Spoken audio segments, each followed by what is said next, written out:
Alright, before we go to question number 4, I just realized that I forgot to tell you the point for each problem. Number 2, if you circle correct answer, you get 1 point. If you show your work to justify your answer, you get another point. Number 3, each true false correctly, you get 1 point.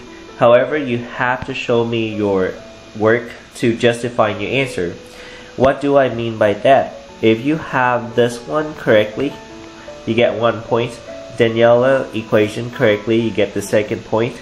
Plug in and solve for Jesse salary, you get another point.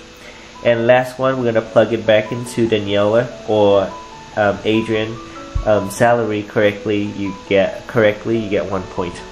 So Daniela or Adrian, one of them, you don't have to plug in both. It's better if you plug in both to justify your answer is correct. Alright, number 4.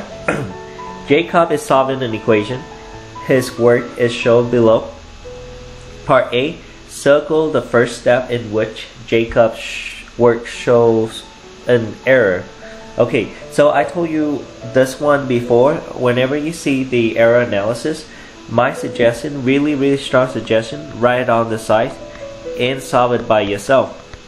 Do not try to follow the step because you will be leading to the mistake that the author or whoever do this problem want to lead you to.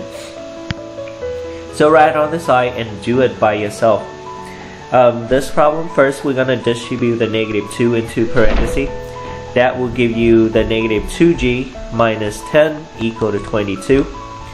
And our next step to isolate the variable, which is g, we're gonna move 10 over. This is negative, so we're gonna do the opposite, is adding 10 on both sides. -2g equal to 32. And our last step is divide by -2 on both sides. So g equal to -16. Alright, by doing this you can see clearly each step is different with yours. Step number 1, this Jacob forgot to put the negative. So this is one thing I have to circle. Okay, let's assume that's right. He add 10 on both sides. He should have 32. There's the second thing wrong. Divide by -2, so definitely the final answer is wrong. So C is wrong from this step, leading to the rest is wrong answer. So how do we say this? He didn't have the -2, so it's obvious. It's show that he forgot to multiply -2 to g. -2 to +5 is -10 equal to 22. So the only thing that he forgot is keep the negative sign. So Jacob error, and how could he correct his work? I would say Jacob's error is in step. I would say if this is probably step 1 because that's the first step, he distributed the -2. The top one is the problem. Is step 1 when he distribute or he distribute the -2 to 2. He forgot to bring down the negative sign.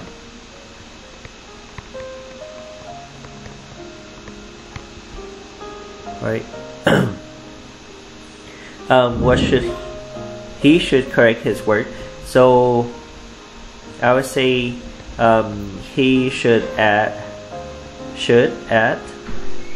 a negative sign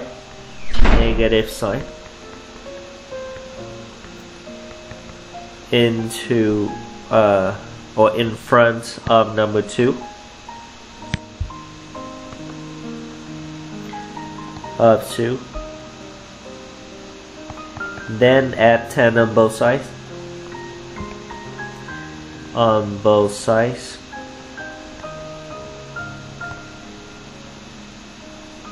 And finally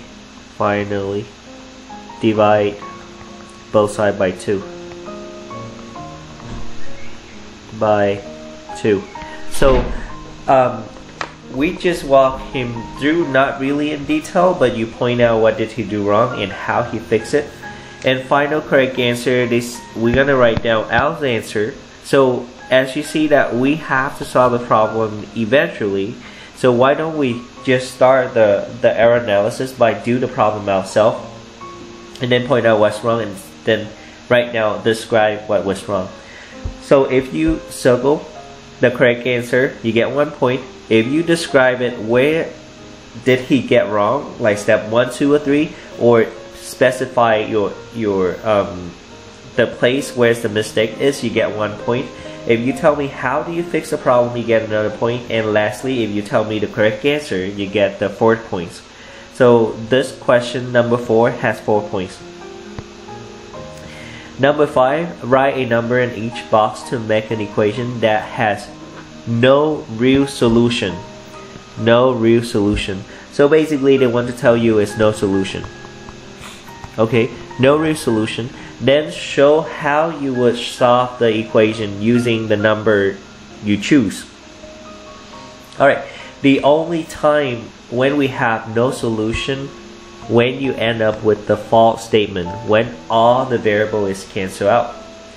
So my suggestion for you, or the strategy to do this one, since you're going to find a number to put in the box and you need to know what is that number, so we're going to solve the left side first.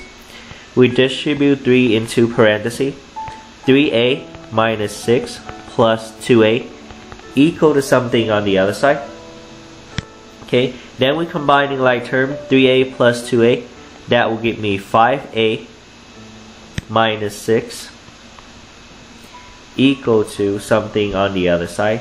We're going to bring the box and then a and minus box.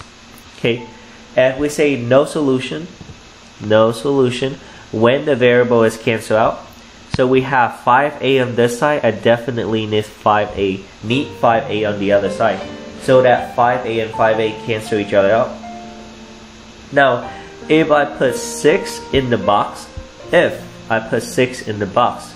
so you will have 5a cancel each other out, and then you add 6 on both sides, you end up with 0 equal to 0. It's a true statement, which means it's infinitely many solutions. Okay, you may don't follow me by saying it out, so I'm gonna do the step for you. So if I subtract 5a on both sides, that will give you this cancel out. Negative 6 equals to negative 6. This is true, with leading to many solutions, which is what we don't need. The question asks you what is no solution, what make no solution. So this is just in case when they ask you for infinitely many solutions. Now we're gonna step back. We're gonna go back a few steps. We want a cancel out, so they both have 5a. So that's good so far. No solution, we need a false statement. So in the second box, it cannot be 6. It can be any number, but not 6. Let's say if I put 1. Then when you solve that, you get negative 5 minus 5a on both sides. 5a cancel each other out, give you negative 6 equal to negative 1. So this obviously is a false statement. That makes no solution. Okay. So number 5 gonna be a lot of different answers. Okay. Each of you may give me a different answer, but the general equation, the general idea is variable cancel each other out, and the number on both sides are not equal. So each number you put in the box, you get 1 point. And if you get correct answer, or you show me step, if you show me this thing, you get another point. So there's 3 points on number 5.